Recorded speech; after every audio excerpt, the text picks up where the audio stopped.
여러분 현재 이제 출애굽 2세대들은 요단강 동편 이제 모압 평지에 있었습니다. 이제 눈앞에 펼쳐져 있는 요단강만 건너가면 곧 약속의 땅으로 들어가는 것이죠. 이제 하나님께서는 이미 요단강 동편에 있는 아모리 왕 시온과 바산 왕 옥을 물리쳐 주시면서 가나안 땅에 들어가면 이처럼 승리를 주시겠다라고 약속한 상황입니다. 아마 출애굽 2세대들은요 이제 약속의 땅에 들어갈 희망에 부풀어 있었을 것입니다. 자, 그런데 이런 기대를 가지고 가나안 땅, 이 약속의 땅에 들어갈 기대에 부풀어 있던 자들에게 15절부터 68절까지 총 54절을 통해서 하나님께서는 불순종의 결과에 대해서 길게 말씀하십니다.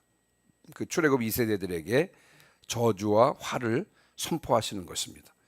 여호와의 말씀에 순종하지 않으면 들어와도 저주를 받고 나가도 저주를 받게 되리라고 하나님께서 말씀하시는 것입니다. 여러분, 이렇게 말씀하시는 하나님의 심정은 어떠하셨을까요? 그럴 가능성이 높다는 것입니다. 하나님의 말씀에 불순종할 가능성이 높다는 것이죠. 그렇게 될 것을 미리 내다보고 하시는 경고라고 할 수가 있습니다.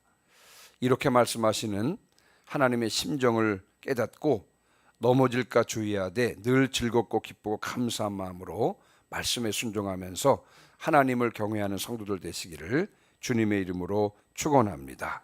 자, 그러면 이제 오늘 본문을 좀 볼 텐데요. 47절, 48절입니다. 47절, 48절을 다시 한번 저와 함께 다시 한번 읽어보겠습니다.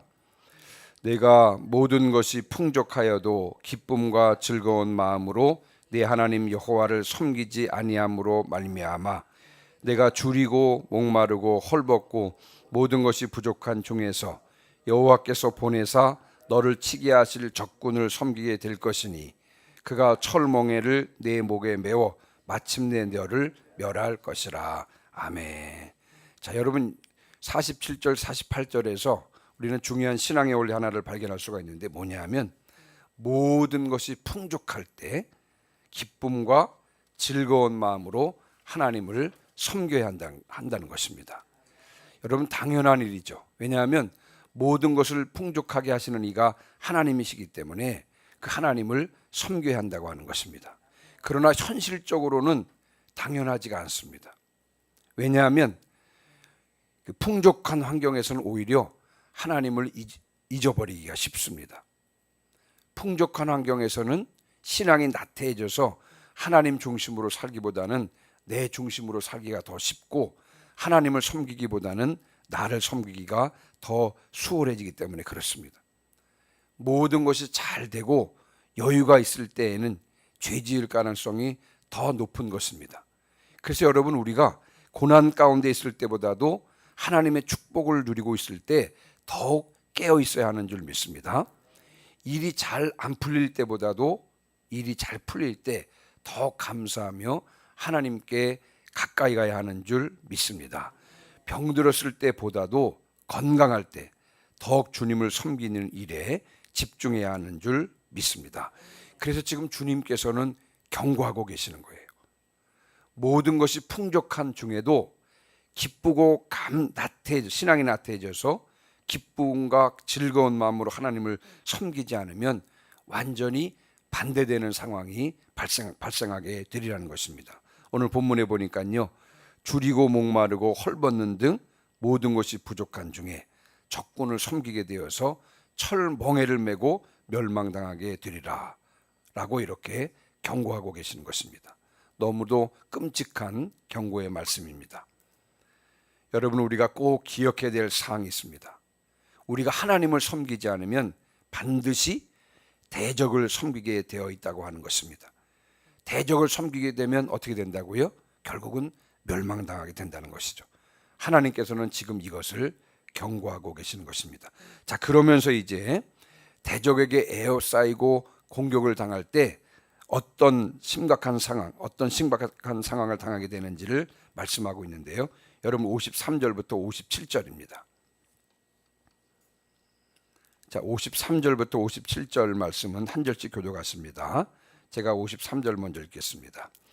내가 적군에게 에워싸이고 맹렬한 공격을 받아 곤란을 당함으로 내 하나님 여호와께서 내게 주신 자녀 곧 내 몸의 소생의 살을 먹을 것이라.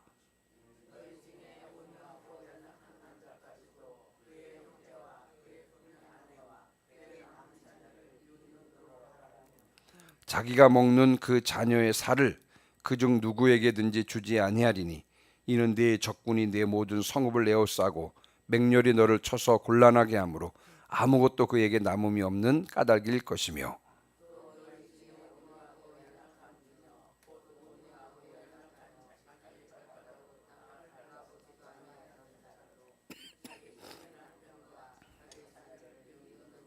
(57절) 자기 다리 사이에서 나온 태와 자기가 낳은 어린 자식을 남몰래 먹으리니 이는 네 적군이 네 생명을 에워싸고 맹렬히 쳐서 곤란하게 하므로 아무것도 얻지 못함이리라. 아멘.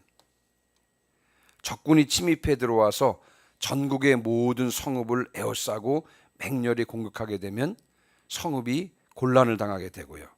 먹을 것이 떨어져서 심지어는 자식을 먹는 그런 먹을 정도까지 된다는 것입니다.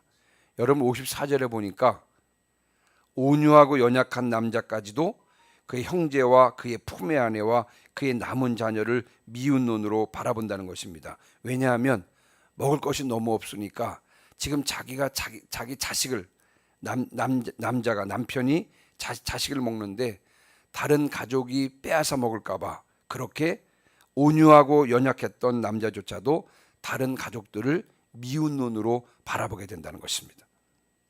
57절을 보시면요, 부인은 자기 다리 사이에서 나온 태와 자기가 낳은 어린 자식을 남몰래 먹게 된다고 하는, 하나님을 섬기지 않을 때는 이런 정말로 끔찍한 일들이 발생한다는 것입니다. 우리는 하나님을 온전히 섬겨야 하는 줄 믿습니다. 하나님을 섬기지 않으면 대적을 섬기게 되는 줄 믿습니다. 특별히 우리가 풍족할 때 기쁨과 즐거운 마음으로 여호와 하나님을 잘 섬기시는 성도들 되시기를 주님의 이름으로 축원합니다. 자, 58절 59절입니다. 자, 58절 59절은 제가 한번 읽겠습니다. 내가 만일 이 책에 기록한 이 율법의 모든 말씀을 지켜 행하지 아니하고 내 하나님 여호와라 하는 영화롭고 두려운 이름을 경외하지 아니하면 여호와께서 내 재앙과 내 손의 재앙을 극렬하게 하시리니 그 재앙이 크고 오래고 그 질병이 중하고 오래일 것이라. 앞부분에서는요, 모든 것이 풍족할 때 기쁘고 감사한 마음으로 하나님을 잘 섬기라고 말씀을 했습니다. 자, 그러면 하나님을 섬긴다고 하는 것은 무엇일까요? 오늘 58절 59절을 근거로 보면 하나님을 잘 섬긴다고 하는 것은요, 하나님을 경외하는 것이고, 또 다시 말씀을 드리면 하나님의 말씀을 지켜 행하는 것입니다. 하나님의 말씀을 지켜 행하지 않으면, 다시 말씀을 드리면 하나님을 경외하지 않으면 대를 이어서 큰 재앙이 오래도록 지속될 것이고 중한 질병이 오래 갈 것이라고 하셨습니다. 뿐만 아니라 여러분 63절 한번 보시면요, 63절 끝부분에 보시면 너희가 들어가 차지할 땅에서 뽑힐 것이요, 이렇게 말씀하고 있습니다. 결국은 하나님의 말씀대로 하나님의 말씀을 지켜 행하지 않으면 결국은 약속의 땅에서 뽑힐 것이라는 것입니다. 저는 처음에 이 본문을 읽을 때 하나님께서 이스라엘 백성들을 가나안 땅에서 뽑으신다고요? 여러분, 하나님께서 어떻게 구원하신 이스라엘입니까?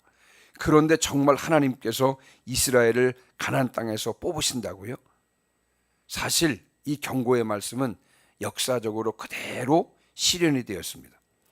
하나님의 말씀을 지키지 않고 하나님을 사랑하지 않고 우상을 숭배하던 이 북이스라엘은요, 주전 721년에 아수르에 의해서 망하게 되고요, 또 남유다는 주전 586년 바벨론에 의해서 망하게 됩니다. 역사적으로 북이스라엘과 남유다가 망하게 된 것입니다. 요한계시록에서 여러분, 우리 주님께서는 이렇게 말씀하십니다. 요한계시록 2장 5절 말씀해 보면요, 요한계시록 2장 5절 말씀 같이 볼까요? 시작. 그러므로 어디서 떨어졌는지를 생각하고 회개하여 처음 행위를 가지라. 만일 그리하지 아니하고 회개하지 아니하면 내가 네게 가서 네 촛대를 그 자리에서 옮기리라. 아멘. 소아시아 7개의 교회 중에서 첫사랑, 처음 사랑을 버린 에베소 교회를 향한 경고의 말씀입니다. 회개하고 돌이키지 않으면 촛대를 옮기시겠다고 말씀했습니다. 여기서 촛대를 옮기신다, 무슨 말씀이냐면요, 에베소 교회를 버리시겠다라고 하는 그런 끔찍한 말씀인 것입니다. 여러분, 하나님은 어떤 분이십니까? 하나님은 축복을 주시기도 하지만 또 축복을 거두시기도 하는 분이십니다. 자, 그렇다면 이 축복과 저주의 기준은 무엇입니까? 우리 한 곳을 좀 더 볼 텐데요, 신명기 30장 15절 말씀입니다. 자, 신명기 30장 15절 말씀 같이 읽겠습니다. 시작. 보라, 내가 오늘 생명과 복과 사망과 화를 내 앞에 두었나니. 아멘. 자, 생명과 복과 사망과 화를 내 앞에 두었다 그랬는데, 그렇다면 생명과 사망, 복과 화의 기준이 되는 것이 무엇입니까? 그 이하 16절부터 26절까지를 말씀하고 있는데, 한마디로 말씀을 드리면 하나님의 말씀에 청종하는 것입니다. 하나님의 말씀에 청종하느냐 그렇지 않느냐가 바로 생명과 사망, 복과 화를 결정하는 기준이 된다고 하는 것입니다.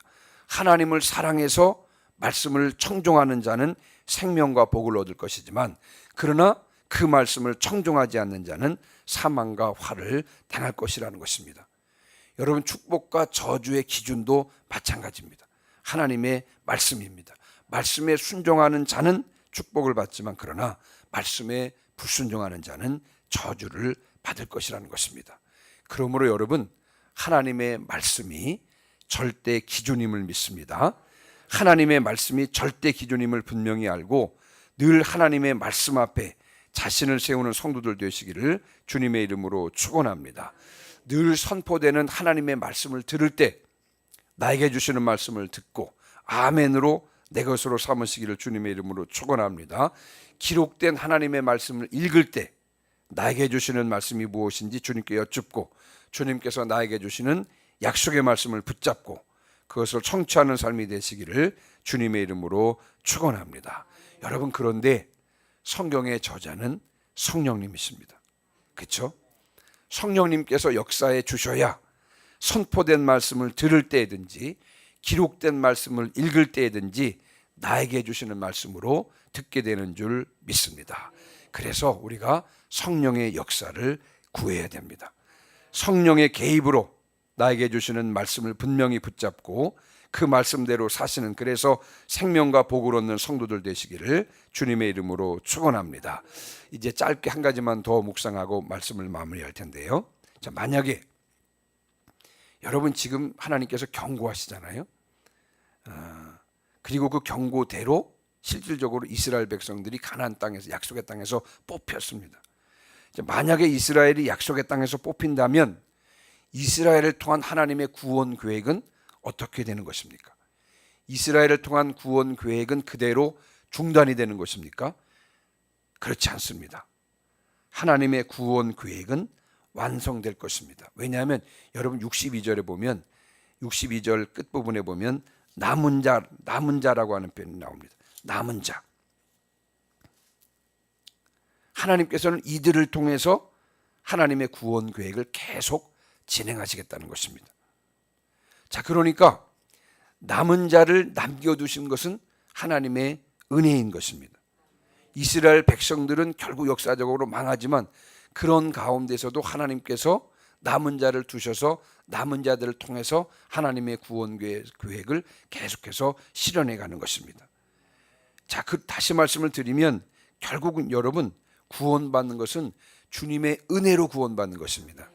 이스라엘 백성들이 불순종해서 결국 북이스라엘도 망하고 남유다도 망하지만, 그러나 주님의 은혜로 남은 자를 두셔서 그들을 통해서 구원하신다는 것입니다.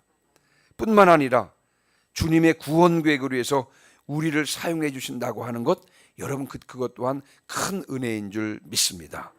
구원은 은혜로 받는 것이고 그 구원을 위해서 우리를 사용해 주시는 것 또한 하나님의 큰 은혜일 줄 믿습니다.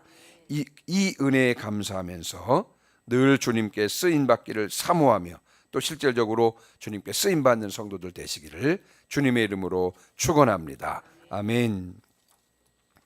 우리 시간 200장 찬송하시고 오늘 들은 말씀을 붙잡고 통성으로 기도하시겠습니다.